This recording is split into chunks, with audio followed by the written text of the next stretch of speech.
fight. I want a power. I want one so badly. Why are you staring at a dog? Nah, it's not a dog. That's a demon. Dang right it is. Let's figure out what kind.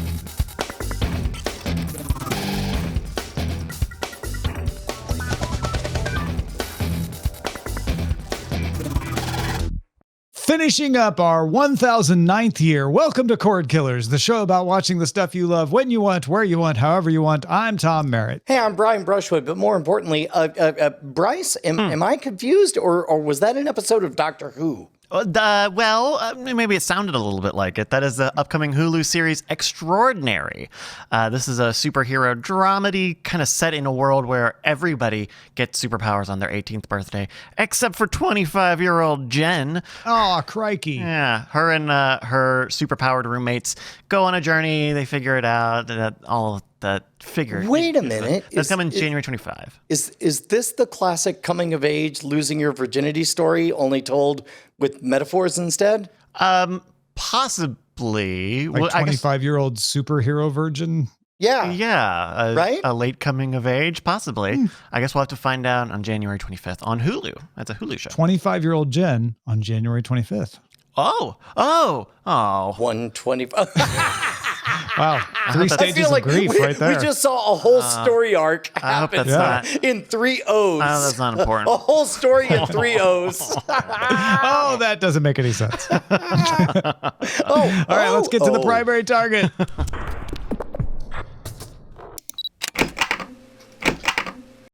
So speaking of a whole 3-act arc, DC studio co-chiefs Peter Safran and James Gunn let us know last week that they are putting together an entirely new take on Superman. This follows rumors that they had shelved Wonder Woman 3, that Patty Jenkins had walked away, Patty Jenkins saying, no, I didn't walk away, James Gunn writing that I can attest that all of Peter and my interactions with you were only pleasant and professional. Jenkins is apparently now back on the Star Wars Rogue Squadron movie. So what's happening at DC? Well, there's going to be a new Superman, but it ain't Henry Cavill. It will be an origin story, a younger Superman, so Cavill will not play him, though Gunn said that they talked with Cavill about possibilities for working together in the future, and Variety sources say they want to find a new DC role for Cavill. Their full DC plan will be announced in January, but right now, everybody's all up in arms. People are wondering if Cavill would go play The Witcher, but it sounds like no, that's not going to happen. Instead, he appears to be executive producing and starring in Warhammer 40,000, which will be both film and TV shows for Amazon. And then today, as we're recording this, Monday, December 19th, Peter Safran and James Gunn, just the one part, said, I don't know. I'm here for Peter Gunn, like Peter / Gunn, like that's legit. That's a different person. James Gunn said, one of the things Peter and I were aware of when we took the job as heads of DC Studios was a certain minority of people online that could be, well, uproarious and unkind, to say the least. Our choices for the DCU are based upon what we believe is best for the story and best for DC characters who have been around for nearly 85 years. Perhaps these choices are great, perhaps not, but they are made with sincere hearts and integrity and always with the story in mind. How are you feeling about this DC roller coaster, Brian? Very, very good, because DC, when I was a child, was always the brand of very, very simple stories, like simple to the point of being, in my mind, not very interesting. Whereas Marvel was the land of complicated stories. You know, Superman, he's great at everything, I get it. Wonder Woman, she's great at everything, I get it. Flash, he's really fast, I get it. Whereas Marvel was the land of, like, Spider-Man. He's a teenager like me who's complicated and kind of a goofball in school, but he has this one moment to fly free, essentially. And I feel like now Marvel is a little bit trapped in all of their pre-existing archetypes, and DC is the one that has the freedom to be kind of more punk rock. And we've already seen that with stuff like Harley Quinn and this subversive, this bizarre duality. Right? this bizarre duality between the movie universe for DC and the television universe for DC. And now, I mean, to be honest, like James Gunn has so much credit in the bank with me that I'm here for whatever it is they want to try. We've seen Superman be the boringest, wins at everything guy when I was a kid. You will believe a man that will fly, to kind of a Jesus complex one that we saw in the early aughts, I believe, mid-aughts. And then we saw Superman as an immigrant story, which I thought was really, really interesting. I'm apparently in the minority on that. That's fine. I don't know. Like, the idea of this subversion of, this is not a human who is extraordinary. This is an alien who pretends to be a human most of the time and then lets his alien flag fly. I feel like there's a lot there, and there are very few people I trust more with storytelling than James Gunn. Yeah, I think it's messy because people want consistency, or continuity, maybe a better word than consistency. And you aren't getting that. And it's not James Gunn's fault. It's not really any single person's fault. Some of it has to do with the way DC films have landed in the past. Some of it has to do with business decisions made by Warner Brothers Discovery. And in other words, letting the head of DC Studios have the latitude to have Henry Cavill make a big deal about how he's going to come back, and then put him at the end of the Black Adam movie right before you dismissed him, and let the new DC Studios people reasonably say, well, you can make whatever decision you want. We're not going to make you abide by the decisions of the previous people who ran the studio. It's messy. And in some ways, I feel like it's only messy because the internet allows us now more than ever to see the mess in a way that we didn't before. And so we just got to kind of get used to that and understand, like, oh, right, when they bring in a new studio head, this kind of thing happens. But a lot of folks are living through this for the first time, and they feel like they're being let down or betrayed or upset because they had their heart set on something. And I totally get that. But those things are going to happen, right? And I love Henry Cavill as Superman. I loved the idea that we would actually maybe tweak the DC universe to let Henry Cavill do some of the things he's best at as Superman, which I don't think he's ever been given a fully proper chance to do. And now it sounds like he won't be given that chance. Or will he? I don't know. Maybe James Gunn is, when he says future DC role, or when Variety says Gunn is talking about a future DC role, maybe he brings Cavill back to play grown-up Superman. Or who's Kal-El's dad? Jor-El. Yeah, like he would be a great Jor-El, yeah. right? So totally. Essentially, it's important to remember the meta-narrative, which is Henry Cavill's star is on the rise. He's John Hamm 10 years ago. Like, this dude is crushing. He has opportunities everywhere, and he's doing his best to keep up with all of them. He's showing up as Sherlock Holmes, as Superman, as The Witcher. And now, if he's saying no thank you to the roles of Superman, The Witcher, and possibly, I would imagine, Sherlock Holmes, I suspect he has very good reasons to. So let's deal with that. Let's figure out another place to put him. And instead, as fans, let's engage with what would we like to see from a Superman story that we've not seen before. For example, from what I'm told, I only saw like an episode here or there, but Smallville did apparently a pretty good job of telling the story of friendship turned sour between Lex Luthor and Clark Kent. They did. I thought they did an excellent job of that. That's something I'd like to see in a movie. That sounds fun. What about you guys? What would you like to see? Yeah, cordkillers@gmail.com. Let us know what you'd like to see, because it may be a messy break and it may not feel clean at the beginning, but remember that Marvel didn't start clean anyway. The Incredible Hulk had just been done. I remember when the Feige Incredible Hulk came out, I was like, they just did the Hulk. Why would I want to watch another one? And They didn't use the person who would go on to play the Incredible Hulk in the rest of the Marvel Cinematic Universe. And yet, I feel, correct me if I'm wrong, Brian, Marvel Cinematic Universe has been fairly successful. Well, I'll answer that as soon as I'm finished playing Marvel Snap right now, live on the air.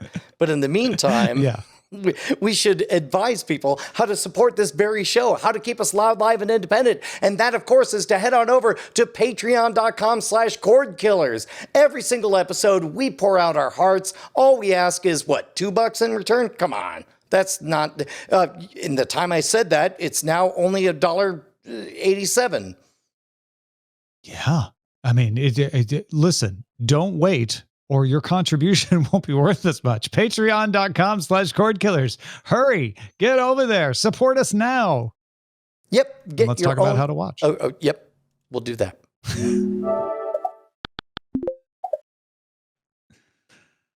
Puck.News and The Athletic both have sources that say Apple has abandoned talks on a deal to get NFL Sunday Ticket. We've been talking about NFL Sunday Ticket for a while. This is the package from the NFL that shows you all your out-of-market games. You get your in-market games on TV, on broadcast or cable. Out-of-market games you pay NFL Sunday Ticket for. Since launch, it's been on DirecTV. Next year, it's going somewhere else. Everybody thought it was going to be Apple. Seemed like money in the bank. Seemed like they just need to figure out the details, and it was going to be Apple's. But The Athletic says that Apple wanted international rights, which DirecTV didn't have, and in-market game streams, which DirecTV never had. It was always like you watch on cable or broadcast for the in-market games, you watch on Sunday Ticket for your out-of-market games. Sportico also previously reported that the NFL opposed Apple's idea of including Sunday Ticket with Apple TV Plus at no additional cost. So seemingly the NFL objecting to that, devaluing the brand possibly, or something like that. Maybe Apple was saying, well, if we can't get in-market games and international, then what if we just don't charge extra for it? Whatever the reason, word on the street is that Amazon and Google, and because for Google it would mean YouTube, are the top contenders to get the NFL Sunday Ticket package next year. Which one of those feels like the better fit for you? I'm tempted to say Amazon, but yeah, then I understand that Amazon knows that and would probably use that as leverage, because between you and me, YouTube having Sunday Ticket would be pretty weird. Amazon is a good fit because they have Thursday Night Football and it's all theirs. And so that makes a nice package of like, hey, we're already giving you the Thursday game. Come and get all the Sunday games, except the ones in your market. And you'll get almost all the games right here on Amazon. It seems like Amazon really wants to do that. And I feel like they're going to bid aggressively to do that. YouTube, on the other hand, don't forget, is also YouTube TV. That's a compelling package because they can say, we have your in-market game on YouTube TV, add NFL Sunday Ticket, get all the games. And that's something that Apple nor Amazon could do. And especially for YouTube TV, that puts them in the position of being able to say like, I don't mind, but my husband loves the sports. Then they get to flatly state, we have not only sports, we have all the most important sports, like the NFL Sunday Ticket, what have you. Yeah. And I would imagine, because remember, we talked about YouTube is also allowing you to add channels to YouTube, even if you don't have YouTube TV, that they would make a push for that too, of like, oh, you're on YouTube, looking at highlights, looking at news. Why not watch the games here too? Pay X amount and you can add them to your YouTube subscription and they'll show up in the interface along with everything else. So of the three of us, I speak sports the worst. So Bryce and Tom, like how much of this makes sense to you? How much do you care about this? How big a deal does this feel to either of you guys? I mean, Sunday Ticket is a it's a high cost item, a high cost subscription generally. I as a casual sport fan, so I couldn't see Apple's move to like, let's make it cheaper, let's open it up to folks in the same vein as the MLS season pass thing. But I think the NFL, it clearly just doesn't want that. Whether it's on YouTube TV or Amazon Prime, I think it's all a little immaterial. The things that I've seen is that Amazon having Thursday Night Football. Not everybody loves that, but they know that that's where they go watch it. And I think with the power, the strength of the NFL brand, they'll be able to push anybody through any funnel on any of these over-the-top services. Tom? Yeah, it's interesting to see that Apple, with piles of cash, still wasn't able to get even Apple cannot get the NFL to budge from what it has always done in its relationships with existing broadcasters. Those ties run deep. I think that doesn't say good things for the flexibility of the NFL, but I think they'll be fine. I don't think they're going to be harmed by that particularly. Man, it would have been great as a user if Apple would have been able to break that deadlock, and they're the ones to say, like, all football games, available without blackouts. You hate blackouts? Well, no more. Apple fixed it. Would have been a coup.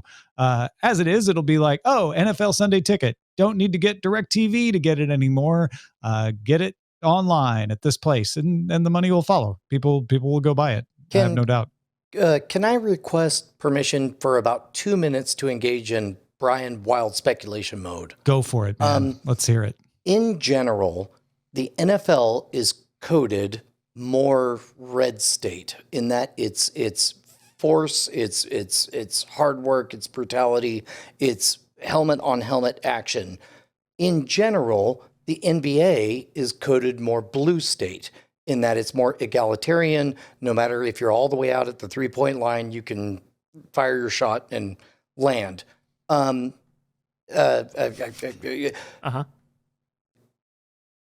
Apple is coded more blue state because it's more artists use Apple devices and so on. Is it possible, and it's fine if the answer is no, Brian, you're being crazy. Is it possible that Apple is a little bit happy that this didn't work out, but now they have leverage for having tried to approach the NFL, and now they get to try a similar thing with the NBA? Is that too far afield? I personally feel like the red state, blue state stuff is blown way out of proportion, and that people are seeing things through that lens that don't exist. I suspect that has very little to do with it. So if you take the red state, blue state stuff out of it, I do think Apple could go to the NBA if that were available and say, hey, we wanted to do this for the NFL, but instead we're going to do it for you. And that could be very compelling. I'm not sure where those rights are, though, honestly. ESPN has the NHL stuff. I feel like the NBA rights are going to be a lot more expensive than the NHL, but they wouldn't be as expensive as the NFL. And so Disney might have been saving its money, because don't forget, ESPN is not being talked about as one of the front runners here, although they've been in the conversation before. It may be that ESPN is the one who's like, yeah, we're going to nab the NBA. And so I would see that as Apple's biggest competitor. And again, Apple having boatloads of cash, could they get the NBA to drop blackouts? Because NBA still has the same in-market stuff as everybody else does. That seems to be the bigger sticking point to me. I would have to believe that certainly Apple is not in a worse position if they were to go to the NBA now. But definitely not. I had never taken a moment to really consider all of these over-the-top brands in terms of political loose affiliations. Apple's the only one that I can really see being more blue than red. And I hate all of this, but for the record, I hate myself for even bringing this up. But it's worth trying out. I don't think it works. I think we try to attach these things in ways that just don't work. If you really want to get political, if we step outside of Cordkillers for the moment, every tech company is blue state. There are no red state tech companies. Correct. They're all hated. But when you're talking about the bases of political, and in fact, they're starting to be hated by the blue state people too. So I think that stuff is overstated. I don't think it has much of an effect. But once you remove that, I think you do have some interesting conceptions there to play around with. It's more about who's got the money, who's got the audience. And yeah, when you get into audience and demographics, maybe there's a little bit of politics in there, but probably not as much as people think. cordkillers@gmail.com. Send us your thoughts. Let's talk about what to watch and Under Surveillance. Like Dennis tell you, it's all about location. Under surveillance. Sony released a trailer for Spider-Man Across the Spider-Verse. It comes out June 2nd, 2023. What do you think, Brian? I love it. It looks great. In general, part of the reason that I don't look at trailers is because it forces me to speculate about what might be happening, engage Brian's speculation mode. Looks an awful lot like all of the Spider-Men throughout the multiverse get together and they all agree it's awesome being Spider-Man. It looks like a partisan divide, a political thing where Spider-Man Wow, everything's political 2099. with you today. What's that? Everything's political with you today. Wait. I'm just speculating on what the story is going to be. It looks like Spider-Man 2099 is going to be made to be the bad guy. And if I were to speculate, it would be probably because he has a more severe version of what everybody ought to do than, because from the trailer, it looks like Gwen Stacy says, no, we don't do that. We're spider people, whatever. So I think there's some kind of political divide and then they end up fighting But Spider-Man. when you have 2099. Spider-Man wearing red and blue, how do you break it down? That's an unfair question. That's what trips you up. That's what trips you up. No, I think this looks fun. I, like you, can't really tell what's going to be going on with it yet, and I think that's good. And leaves the mystery for watching. Well, and to be clear, all I'm doing is I'm trying to pee on a prediction so that it's mine, and later on I'll brag about how I'm right about a thing. All right, what about this prediction? There's a trailer out for 65. I've been hearing unexpected people talk about this trailer. I wrote it up for Cordkillers when it came out last week, and then suddenly heard totally unconnected people talking about Did you see 65? What about that 65 trailer? 65 is a movie starring Adam Driver as an astronaut who lands on Earth, or crash lands on Earth, 65 million years in Earth's past. It was written and directed by Scott Beck and Brian Woods, who also wrote A Quiet Place. Danny Elfman did the score, so it's got some talent behind it, and it comes to theaters March 10th. Pee on that, Brian. I will, but first, Bryce, did you watch this? Okay. No, I missed this one. Was it good? It looks great.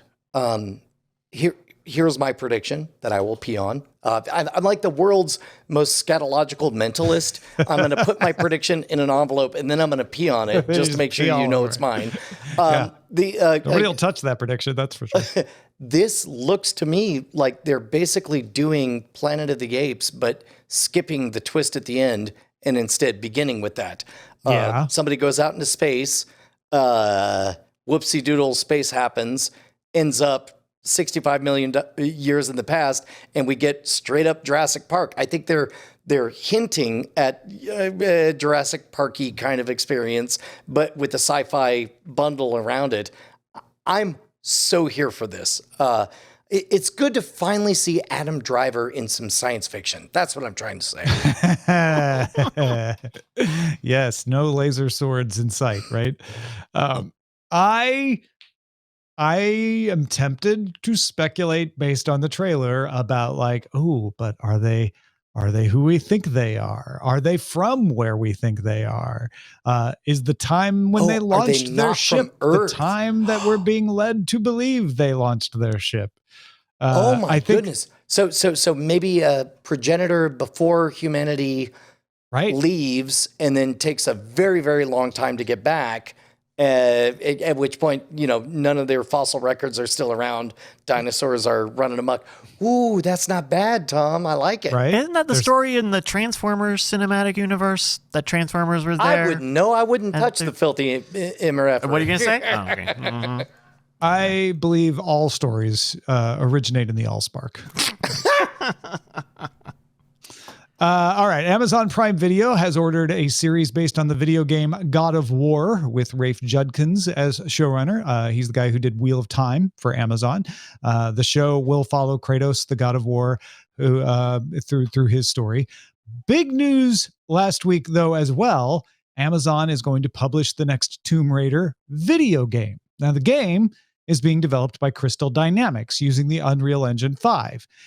It's going to keep going with Lara Croft's story. They're not going to reboot it. That's all very interesting. Here's the interesting part to us on Cordkillers. Crystal Dynamics was recently bought by Embracer Group. Close listeners of Cordkillers will recognize the name Embracer Group as the group that bought Middle-earth Enterprises, formerly Tolkien Enterprises. Middle-earth Enterprises owns the worldwide exclusive rights to most of the elements of The Hobbits and The Lord of the Rings. Names, characters, names of places, objects, events, phrases, etc. Things that Amazon had to work with New Line Cinema and directly with the Tolkien family to eke out enough rights based on the appendix of The Lord of the Rings to do their Rings of Power series. But now they're working on a separate project with the company that owns the rest of those rights, which could make their job on Rings of Power way easier, or possibly develop other TV shows and movies. Brian, the possibilities are limitless. Yeah, as are the threads of discussion that we can engage in. Which of the following do you like the most? The idea of talking about whether or not successful franchises can be midwifed into excellent video game franchises, which we've seen a version of in terms of Middle-earth Online eventually becoming an MMO. Do we want to explore whether or not we're about to embark on a golden age of video games being told excellently as cinematic masterpieces? Because up until now, I believe Tomb Raider is the #1 best example of a video game that got made into a movie. What direction do you want to go? Oh, the direction I'm going is, does Amazon loosen up all those rights for their TV shows and movies that they can suddenly make Rings of Power not have to live within the restrictions of their previous license? Do they add other Lord of the Rings elements to their TV? I'm all talking about TV show and movie stuff here. Well, and I'm talking about Lord of the Rings here. They certainly can in a way that they couldn't, 2 years, 5 years, 10 years ago. But I mean, just because they're working with one part of a company on one thing doesn't immediately mean they're working with another part of the company. But if they're talking to the Embracer Group management about this, they're in the room, it loosens things up, right? It makes more things possible. Yeah, I'm still a little bit puckered about Middle-earth in general, because I haven't experienced the Amazon version of the previous story on. You watched it, right, Tom? I did. And you felt like I was falling asleep. Okay, that's what I'm afraid of, right? So that's where I'm going. Is that because they were limited in what they could do? No. Because the constraints of like, ooh, we'd love to go here, but that would violate the license agreement. So let's keep it over here. Maybe not. I mean, those kinds of constraints often provide a spark of creativity versus suppressing it. But it really did feel like they were like, well, we've got these 3 names, so let's pound those 3 names because those are the names we can use. Let me make a proclamation, and you could tell me whether or not this is overstepping or not. It is irrelevant whether or not the limitation is that the audience doesn't like the story very much, or that the law per the agreement says they can't tread beyond a thing. Essentially, the result is the same, right? We don't have I don't know, some kind of Marvel Snap style mobile game for a thing. It's just give me a good story, and then let's fuss about the barriers that we're bumping up against. Well, but what I think is quite possible is that they want to tell a good story in the writer's room, and they keep running into like, oh, that's a great idea, but you can't do that because we don't that would tread into movie territory. That would tread into this other novel territory. You are limited to any things that can be derived from the appendix. So they may be constantly getting notes from legal saying, yeah, love this line. Unfortunately, you're going to have to cut this part out. And when you are writing a story to please your legal department because of a licensing agreement, that's not going to help. Now, That said, I am in the minority as far as I can tell. A lot of people loved Lord of the Rings, Rings of Power. So it may be that I'm just the outlier here. But for me, it felt like this story kept leaving things on the table that would have made it more exciting. I will totally pledge my banner to your theory, because a lot of stuff does die in the writer's room because of restrictions. But I don't, but also I know that it's rare and wonderful for anything great to make it to air. Yeah. So, and if you're a good storyteller, you can tell a good story, right, as Andor showed, right? Exactly. The Occam's razor in me suggests that the shortest path is it's hard to tell a really great story, no matter what toys you're granted. Yeah, no, you're right. I think that's a very good point. Working with Embracer might loosen things up, might let them take more shots. I do feel like that could be the aspect of this that works, which is we could only work with the appendix, so we could only pour all our billions of dollars into one series, and that's our big bet. And it actually seems to be working for them. Whereas if they strike a deal with the Embracer Group, they could give them a little retail love, give them a little video game love on Amazon Luna, leverage some things that allow them to take more shots at more Middle-earth stories, which could allow them to finally hit on the right one that really is like even bigger than the one they've got now. And speaking of which, I think a episode or two ago, we were talking about, like, if you had one PR coupon to spend, would you spend it at the beginning of a weekly series or at the end of it? And it does appear like I know I saw a flurry of PR activity on, once the Middle Earth series finally ended. Yeah, I don't know. Yeah. Well, cordkillers@gmail.com is the place to tell us what you know. Let's see what we've had our eyes on. Brian, what'd you watch this week? I saw the best movie about a giant sea creature that befriends humanish people. It was The Sea Beast, and not Avatar 2. The Sea Beast, I guess it came out over the summer. I don't know why I missed it, but my kids wanted to watch it. And let me tell you, man, it was really, really tough to get me to go for it because I didn't know anything about the franchise. I didn't know if it was good. I looked it up on Rotten Tomatoes, 95% wow. editors upvotes. And I was like, okay, fine. This movie is two things at the same time. It is note for note a boring paint by numbers storytelling experience. It is also pitch perfect in everything it does. I'm only going to fault the last 5 minutes because it meandered off into the weeds and I don't know why they did that. But every single moment of this show is earned. It begins with a visual gift, a storytelling gift. You literally 15 minutes in are not entirely certain who the protagonist of the show is. But like all good fractal storytelling, it begins with one self-contained unit of story that is secretly a microcosm of the entire movie. It's great.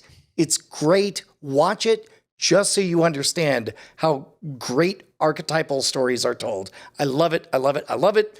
I'm going to talk more about it in future things.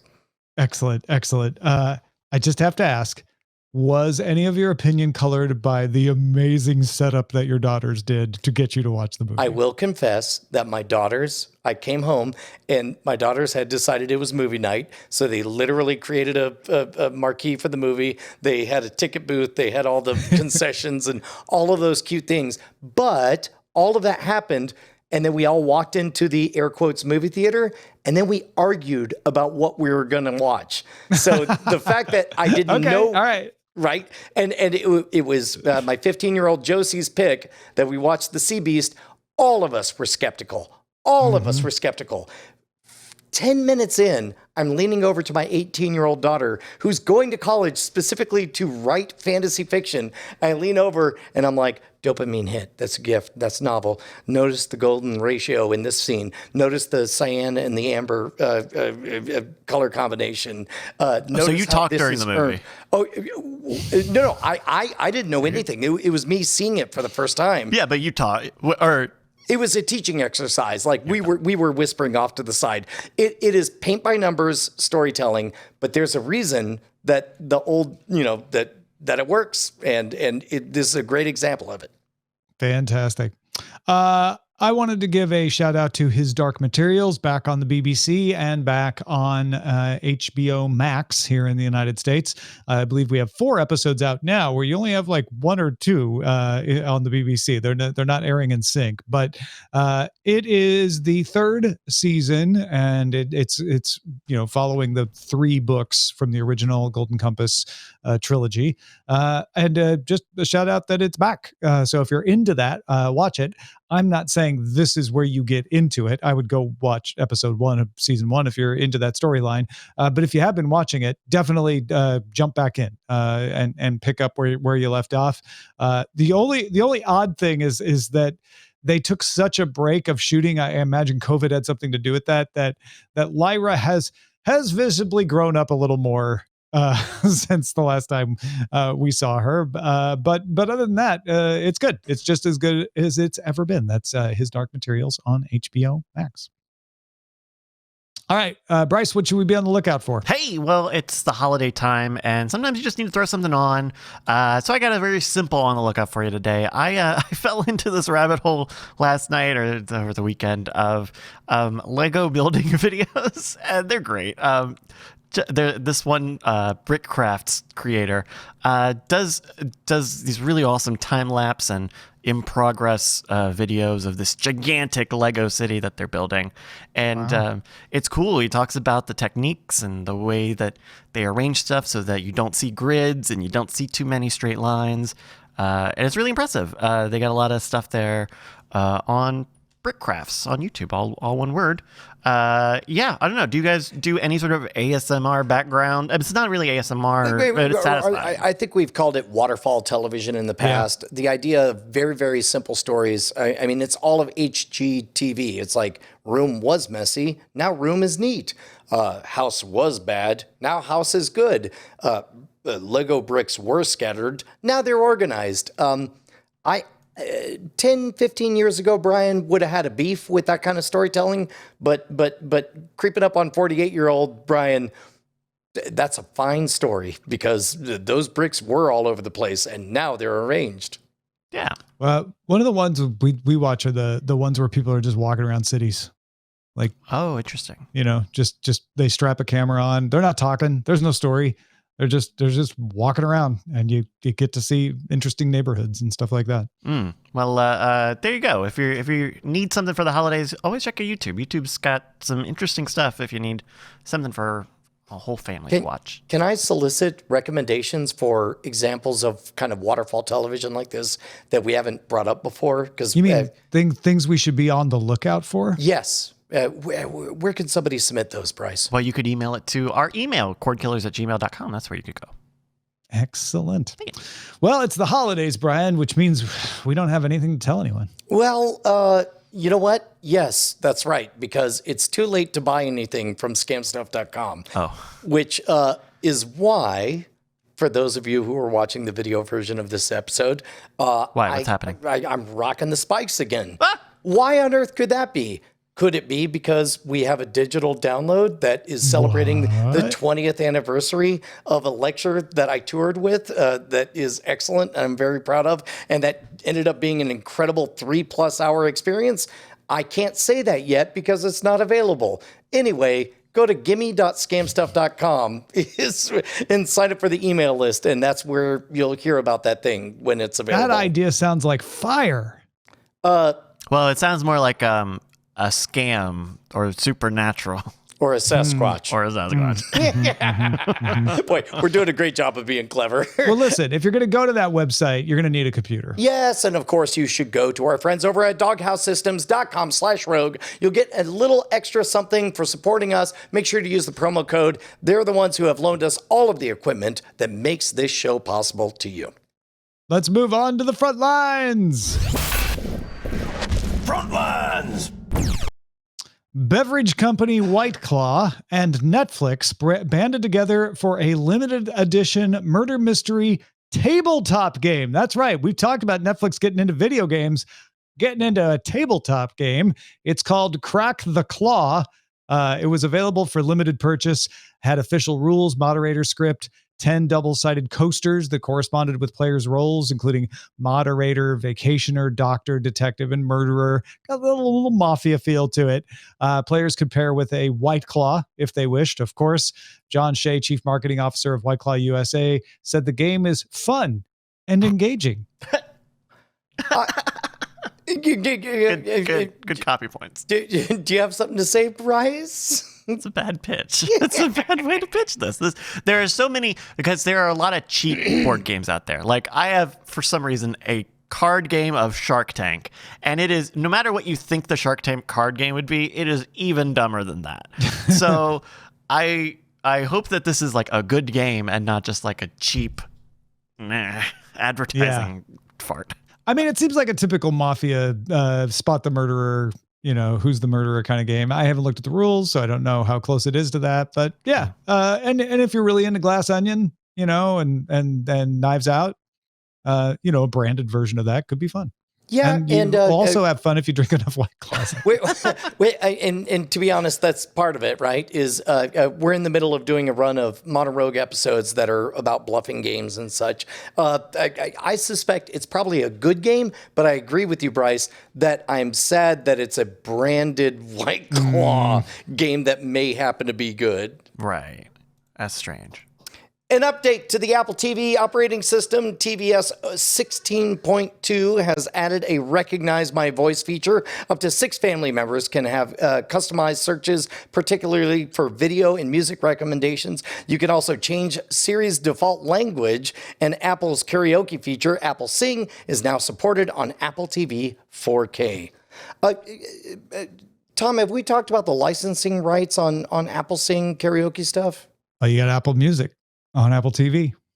So if you boom goes the dynamite, as they say. So they would use a compulsory license for all of that stuff. Well, it's not even compulsory. They're paying a license for music to play on Apple Music on the TV. So done. Covered. But the karaoke would be essentially a cover without the words. Right? I don't think that they're covers. I think that I think you're just, I think I haven't tried it out, but I think you're either just singing along or they dampen the vocals or something. Yeah. Okay.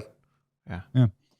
AMC Entertainment, the theater operator, not the TV network, will launch a co-branded Visa credit card in early 2023 for members of the Stubbs loyalty program. Users of the card can earn Stubbs points with their purchases. All Stubbs members can use points for concessions. If you're paying for the A-list or premier tier, you can also use those points for discounted movie tickets or even free tickets.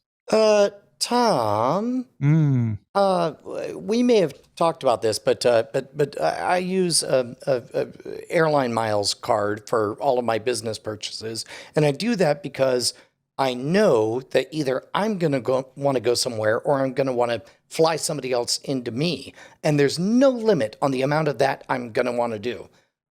Seems like there would be a limit on the amount of concessions or movies I would want to or attempt to consume in a year.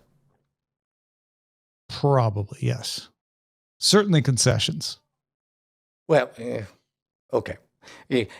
Once AMC starts offering pizzas and beer, we'll get back to that. But it may not also be a ton. Like the promotion is like if you spend $50, you get $50 of like AMC cash. I wonder how deep the points system goes. If it is an all-time eternal reward system like how many dollars do you have to spend on this card to earn a pizza? That's a good question. And I wonder if I don't know. We'll save this for after talk. But like all of the points on all of the cards are a weird kickback setup where it's like. Everybody, all of the companies are paying 3% of every transaction, and they're literally just kicking back 1% to the person deciding to do it. It's very odd to me. Yeah.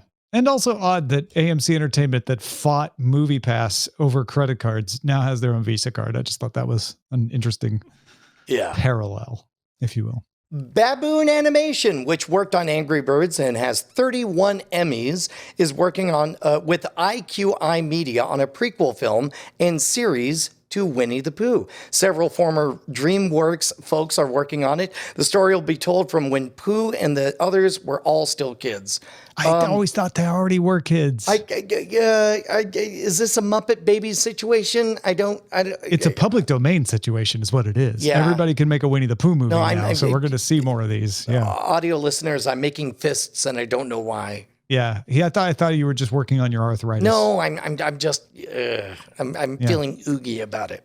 All right. Well, it's DreamWorks folks though. So, I mean, that doesn't mean they're automatically going to make something amazing, but it gives me a little pause to say like, well, I just may not get what they're after here. Let's see what happens. Cause if it's Muppet Babies, it's weird.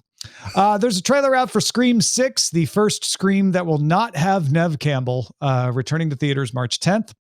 A travel show hosted by Eugene Levy, The Reluctant Traveler, is coming to Apple TV Plus February 24th. Apple TV Plus is going to make a spinoff of Mythic Quest. This will be called Mere Mortals. It'll dive into stories of the employees and fans of the fictional game. Apple TV Plus is also going to develop a series adaptation of William Gibson's novel Neuromancer. Amazon got Peripheral. Looks like Apple TV Plus is getting Neuromancer. CNN has canceled Stanley Tucci's Searching for Italy, and Tucci says he's now searching for another network to make more seasons of the show. Disney Plus released a 30-second teaser trailer for its upcoming shows in 2023. You get brief glimpses of Ahsoka, The Mandalorian, Loki, Secret Invasion, Peter Pan, and a few more. Season 2 of Yellow Jackets is coming to Showtime in March, and the network has already approved a third season. So watch season 2 knowing you'll get a third season.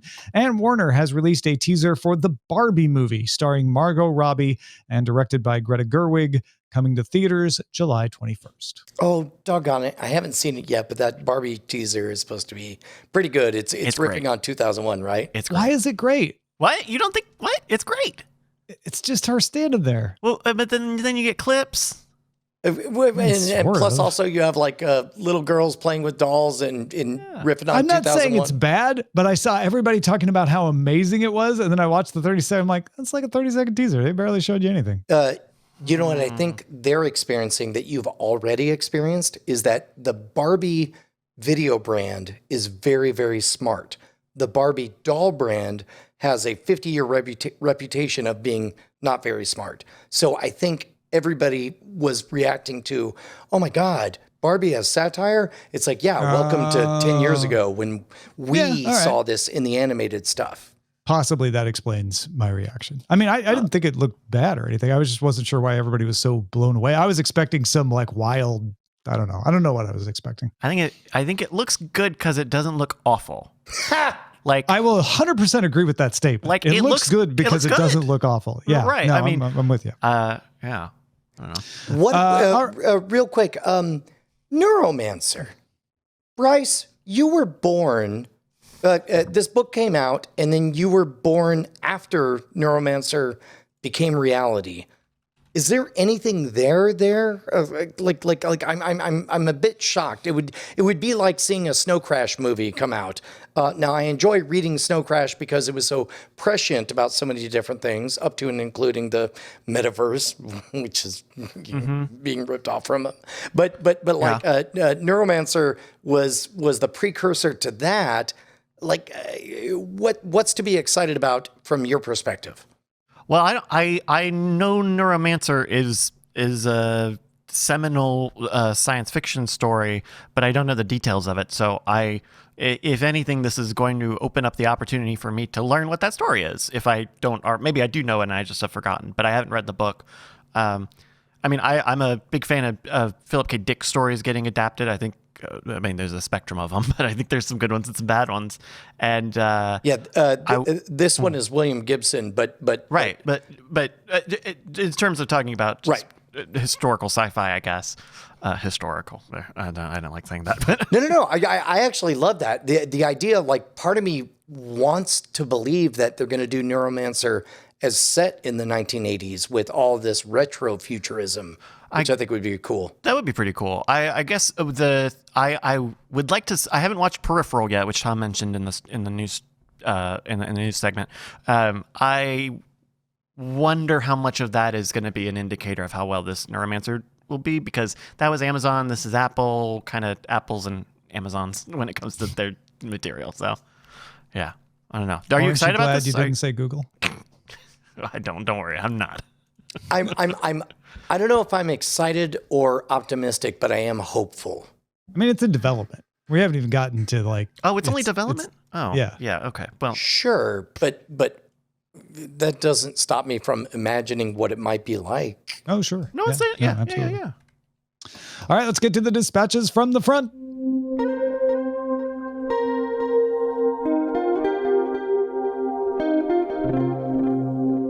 We had lots of great reactions to our discussion of subtitles. Thank you for those. We read all of those. Also got lots of great reactions to Allison Sheridan's appearance talking about the Channels software. In fact, we have 3 representative reactions here. Josh from Indiana pointed out that cloud DVRs are better if you got a data cap that you're dealing with, because then it doesn't use your data to record. That's an interesting point. We also got Mike, who was stoked to hear Allison mention Channels. He's discovered Channels years ago and is a big fan. And then Wise Beardman said, you can teach this old dog a new trick. Had not heard of the Channels app until Allison Sheridan clued him in, and is now a happy user of it. Says Channels gives me the full TiVo experience at a price I am more than happy to pay. Thanks everybody for those emails. Keep them coming. Cordkillers@gmail.com. Our website is cordkillers.com. Our email address is cordkillers@gmail.com, like I just said. And we're live on twitch.tv/Night Attack Mondays at 7 p.m. Eastern, 4 p.m. Pacific. We will talk to you next year. Happy holidays, everybody. Hey, Tom Merritt, what's going on? I'm just hanging out here watching this scroll go by. What are you doing? Trying to set up a bit where we thank our beautiful, beautiful patrons, all these wonderful I'm sorry, names. I'm too distracted looking at these beautiful, beautiful patron names going by. Look at that one. I mean, if you wanted to be one of these people, patreon.com/cordkillers would be the place to go. I mean, they're scratching our itch, like, because we're I think addicted. as long as it's consensual, like, fine. We're addicted to their money. And love. Might as well face it. Well, God damn it. Diamond Club hopes you have enjoyed this program.